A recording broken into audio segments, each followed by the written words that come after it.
हम जी टीवी थोड़े ही हैं जो कि इस्लामाबाद को भारत में मिला दें उसके बाद फिर आकर कहें कि नहीं हमसे बढ़िया चैनल कोई नहीं है। आप लोग चलाते हैं टीवी पर, दुनिया के सबसे लोकप्रिय नेता मोदी जी, आप अमेरिका के आदमी जाकर पूछे हैं? मुझे क्रेडिट नहीं चाहिए। आप ही लोग चलाते हैं, हम लोग पढ़ते हैं। भाई मोदी जी दुनिया के सबसे बड़े लीडर है। अब दुनिया का तो कोई लीडर का पोल तो हुआ नहीं है। बिहार में चुनाव है और इस चुनाव को लेकर अभी बिहार का माहौल बहुत गर्म है और जितना दिन जा रहा है बिहार में एक एक करके नया ट्विस्ट देखने को मिल रहा है। आप सबको पता है प्रशांत किशोर जी के बारे में। प्रशांत किशोर जी जो इस बार बिहार में एक नया पार्टी खड़ा किया, उस पार्टी का नाम है जनसुराज पार्टी। तो जनसुराज पार्टी बनाना या फिर बिहार को लेकर प्रशांत किशोर जी के मन में फ्यूचर प्लान क्या आई, वो सब कुछ मतलब एक इंटरव्यू को देखने को मिलेगा। प्रशांत किशोर जी जो भी इंटरव्यू दे रहा है वो सारे इंटरव्यू में ये देखने को मिल रहा है कि प्रशांत किशोर जी अभी बिहार के बारे में क्या सोच रहा है, बिहार को लेकर क्या प्लान है। ठीक है, तो आज हम ऐसा ही एक इंटरव्यू देखेंगे कि प्रशांत किशोर जी से एंकर ने क्या क्या सवाल करते हैं, उस सवाल का क्या जवाब देता है और एंकर जो भी सवाल करता है ना उस हर एक सवाल का कितना अच्छा जवाब देता है, वो देखकर आपको भी अच्छा लगेगा। तो ज्यादा बात नहीं करेंगे दोस्तों, सबसे पहले वीडियो को देख लेते हैं। आप कुछ भी कहते हैं तो आप कहते हैं लिख कर ले लीजिए, आप लिख कर देते हैं। आपने लिख कर दे दिया कि जेडीयू 25 सीट पर सिमट जाएगी। आपने साथ साथ ये भी कह दिया कि जेडीयू का बीजेपी में विलय हो जाएगा और आपने ये भी कह दिया कि नीतीश बाबू दोबारा चुनाव के बाद सीएम नहीं बन पाएंगे। 3 में 2 बात मेरी कही हुई है, एक बात आपकी बनाई हुई है। अच्छा ठीक है। पहली बात मैंने कहा कि जदयू को 25 सीट नहीं आएगा। 25 में सिमट जाएगी आपने कहा। 25 पर सिमट जाइए मेरे शब्द नहीं है, 25 सीट भी नहीं आएगा। अच्छा वो भी नहीं आएगा, 25 से कम आएगा। दूसरी बात मैंने कही नहीं, दूसरी बात मैंने ये कहा कि जदयू धीरे धीरे अन्य दलों में उनके लोग चले जाएंगे, भाजपा में विलय हो जाएगा, ऐसी बात नहीं कही। तीसरी बात कि नीतीश कुमार मुख्यमंत्री नहीं बनेंगे, किसी भी हालत में नहीं बनेंगे।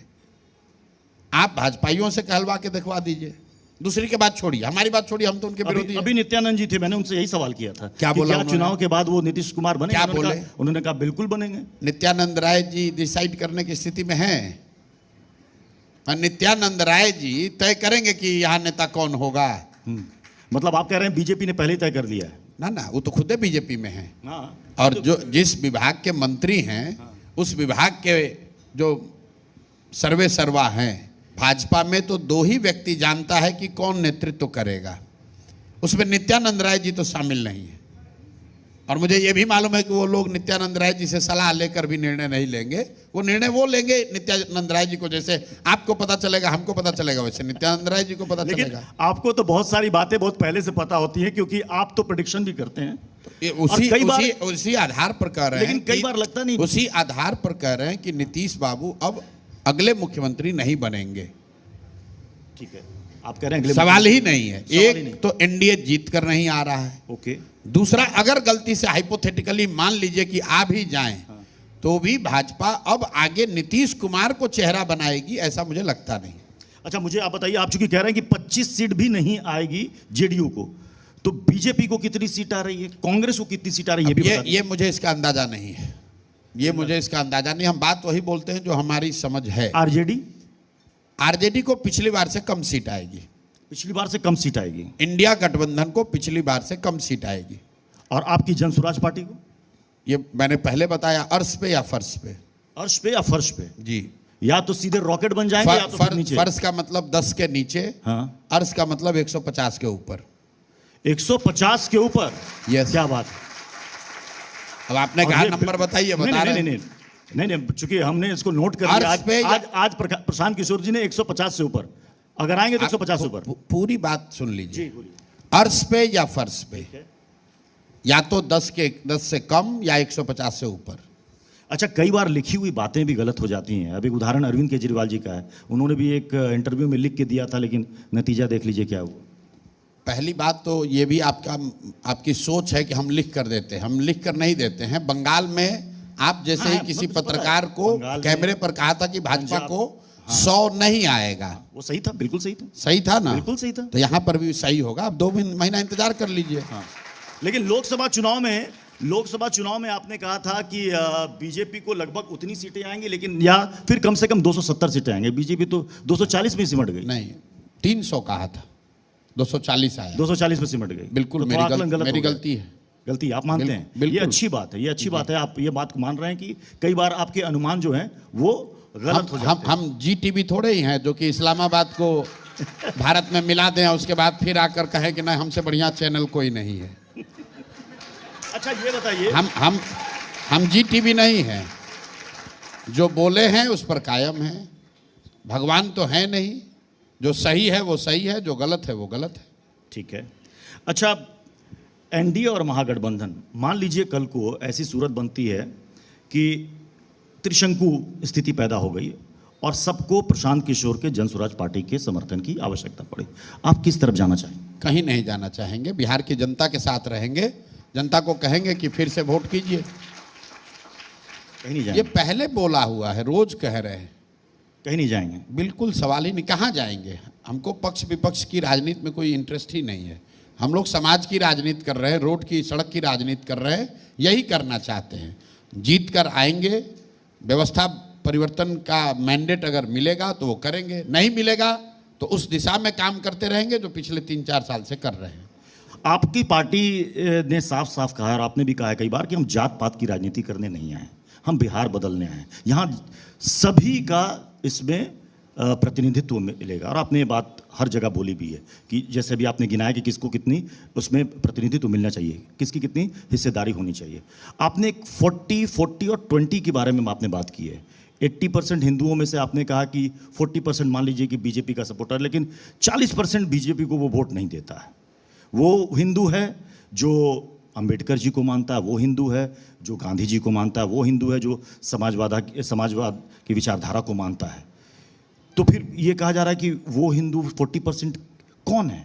मेरे किसके सपोर्टर? ऐसा है कि हमने बताया कि जो MY समीकरण है उसकी कोई यूटिलिटी नहीं है, क्योंकि MY समीकरण है फिर भी भाजपा जीत रही है। तो हमने बताया कि अगर आपको भाजपा को हराना है तो MY को छोड़िए और 40% हिंदू और 20% मुसलमान का समीकरण बनाइए। और 40% हिंदू कौन है? जो गांधी को मानने वाला हिंदू है, वो भाजपा के विरोध में है। जो बाबा साहब अम्बेडकर को मानने वाला हिंदू है, वो भाजपा के विरोध में है। जो कम्युनिस्ट विचारधारा के मानने वाला हिंदू है, वो भाजपा के विरोध में है। और जो समाजवाद लोहिया जयप्रकाश जी को मानता है, वो भी भाजपा के विरोध में है।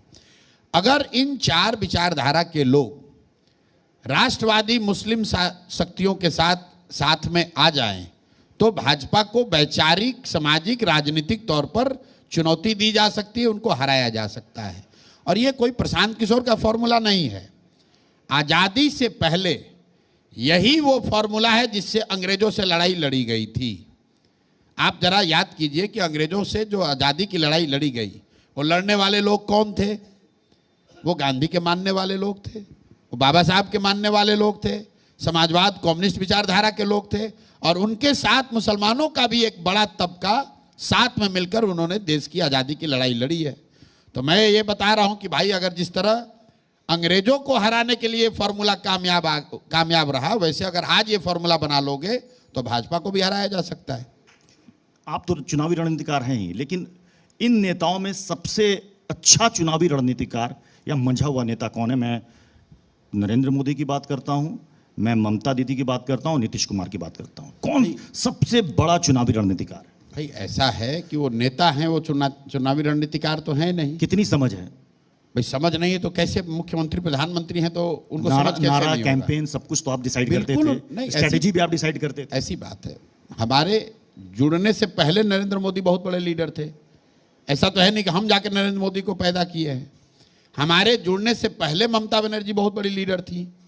हमने एक चुनाव में उनके साथ कंधा लगाया। हमने ममता बनर्जी को बनाया नहीं है, हमने नरेंद्र मोदी को बनाया नहीं है। एक समय कालखंड में जिस समय उन्होंने ये तय किया कि उनको हमारी कुछ मदद की ज़रूरत है, उस समय उनके साथ लगकर कुछ काम किया। उनका जो व्यक्तित्व है, उनकी जो लीडरशिप है, उनकी जो पार्टी है, उनकी जो लोकप्रियता है, उनका जो काम है, वो उनका अपना है, वो प्रशांत किशोर का नहीं है। मैं फिर भी तीनों में अगर पूछूं कि सबसे अच्छी समझ किसकी है? कैसे बताइएगा? सबसे अच्छी समझ कैसे बताइएगा? प्रधानमंत्री नरेंद्र मोदी, एक सीजन नेता ममता दीदी, नीतीश कुमार। ये हमारे पे स्केल से ऊपर का सवाल है। हम वही बात बोलते हैं जो हमको समझ हो। अब आप पूछिएगा कि नरेंद्र मोदी और डोनाल्ड ट्रंप में कौन ज्यादा समझदार है? नहीं, वो तो मैं सवाल ही नहीं पूछ रहा। नहीं, आप लोग चलाते हैं टीवी पर, दुनिया के सबसे लोकप्रिय नेता मोदी जी। आप अमेरिका के आदमी से जाकर पूछे हैं अरे भाई, भारत की जनसंख्या ज्यादा है तो ज्यादा दिखेगी। ठीक है। और आप लोग उसको चला रहे हैं। मोदी की अप्रूवल रेटिंग 60%। अफ्रीका में बहुत लोग डिक्टेटर है जिसका अप्रूवल रेटिंग है 95%। अब चलिए अफ्रीका के बहुत देशों का नाम आपको बताते हैं जहां 20-20 साल से लोग हैं, उनका अप्रूवल रेटिंग है 95%। लोग लिखता है आप ही लोग चलाते हैं, हम लोग पढ़ते हैं। भाई मोदी जी दुनिया के सबसे बड़े लीडर है। अब दुनिया का तो कोई लीडर का पोल तो हुआ नहीं है, ये आपकी मर्जी है। वो ममता बनर्जी बंगाल की लीडर है, उनकी तुलना आप तमिलनाडु के लीडर से कीजिएगा कि दोनों में अच्छा कौन है, ये तो कैसे पता चलेगा? नहीं पता चल सकता। अच्छा, ये नारा आप ही का दिया हुआ था, बिहार में बहार है, नीतीश कुमार हैं। देखिए ना, आप जिसके साथ भी काम करते हैं अल्टीमेटली हम लोग सुझाव देते हैं। नारा, कैंपेन, वो सब कुछ पार्टी और पार्टी के लीडर्स का है। और ये हम कोई हम्बल बनने के लिए नहीं कह रहे। मान लिया हमने 4 सुझाव दिया, लेकिन पार्टी ने एडॉप्ट तो वही किया होगा जो उसके लीडर ने अप्रूव किया। तो नारा आपने लिखा कि नहीं लिखा, किसने लिखा, अल्टीमेटली वो सब पार्टी के लीडर आपका का। दिया हुआ नहीं था? दिया हुआ क्या होता है? मतलब आपने सुझाया होगा ना? सुझाया, आपके सुझाने से तो कुछ होता नहीं है। जो कुछ भी है वो उस पार्टी का है, उस लीडर का है, मेरा कुछ नहीं। नीतीश जी ने एक तस्वीर आई सामने जिसमें नीतीश जी को टोपी पहनाई जा रही थी, मुस्लिम टोपी, उन्होंने नहीं पहना। कई लोगों ने कमेंट करना शुरू कर दिया कि देख लीजिए अब नीतीश जी तो बिल्कुल बीजेपी के चंगुल में आ गए। क्या हो गया आखिर नीतीश जी को? क्यों इतना परहेज कर रहे हैं? क्यों ऐसा? चंगुल में आने और नहीं आने की बात नहीं है। भाजपा के साथ में है तो भाजपा के चाल चरित्र चेहरा से ही प्रभावित रहेंगे, वो एक बात है। दूसरा, मुझे लगता है कि मैंने देखा नहीं है वीडियो, लेकिन अगर ऐसा हुआ हो तो नीतीश कुमार जी की अभी जो हरकतें हैं उसको कई बार आप रैशनलाइज नहीं कर सकते कि वो ऐसा क्यों कर रहे हैं। अब राष्ट्रगान बज रहा है, ताली बजाने लगे। आपके पिताजी के श्रद्धांजलि में गए और आप ही को माला पहना दिया। कोई अफसर आया, उसके सर पर गमला रख दिया, तो उसमें तो कोई भाजपा का प्रभाव नहीं है, उसमें तो हिंदू मुस्लिम नहीं है। तो संभव है कि टोपी रखा होगा, उनको थोड़ी उकटाहट हुई होगी, रख दिया होगा। अभी गए थे वो सीतामढ़ी में मंदिर के जो पूजा हुआ वहाँ पर, तो वहाँ पर मैंने देखा वीडियो में कि उनको बैठने के लिए कहा जा रहा था, नहीं बैठ पा रहे थे। तो 2 बार कोशिश किए, फिर भी नहीं बैठ पाए। फिर एक कुर्सी लाई गई, फिर बैठे। तो अभी उनकी जो शारीरिक मानसिक स्थिति है उसमें उनकी जो भाव भंगिमाएँ हैं, जो स्टेटमेंट देते हैं, कुछ बोलते हैं, उसका कोई बहुत ज़्यादा मतलब निकाल कर नीतीश कुमार की पर्सनालिटी या राजनीतिक सोच को डिफाइन करना मुझे लगता है कि बहुत समझदारी का काम नहीं हो। सो गाइस, आपने वीडियो देख लिया। ये था वीडियो कैसा लगा कमेंट करके बता देना। आखिर में मैं यहाँ पे और एक बात कहना चाहता हूँ कि किसी चैनल में जाकर उसी चैनल का कमियां दिखाना ये बहुत ही बड़ी बात है। और आपने देखा कि प्रशांत किशोर जी ने वही किया, उसी चैनल का कमियां दिखाया, और ये दिखाना भी चाहिए ताकि चैनल वालों को भी ये समझ में आ जाए कि चैनल वालों को जनता क्या सोचता है। ठीक है, कभी कभी चैनल वालों को जो मतलब जो आईना है ना, वो आईना दिखाना चाहिए ताकि चैनल वाला खुद ये सोचने में मजबूर हो जाए कि हम जो दिखा रहा है वो जनता कैसे ले रहा है। ठीक है, बाकी इस वीडियो के बारे में आपका क्या राय है वो भी कमेंट करके देना। इंटरव्यू यहाँ पे जो प्रशांत किशोर जी ने दिया है, इस इंटरव्यू को आप 10 में से कितना नंबर देंगे वो भी बताना। दोस्तों मिलते हैं अगले एक नए वीडियो पे।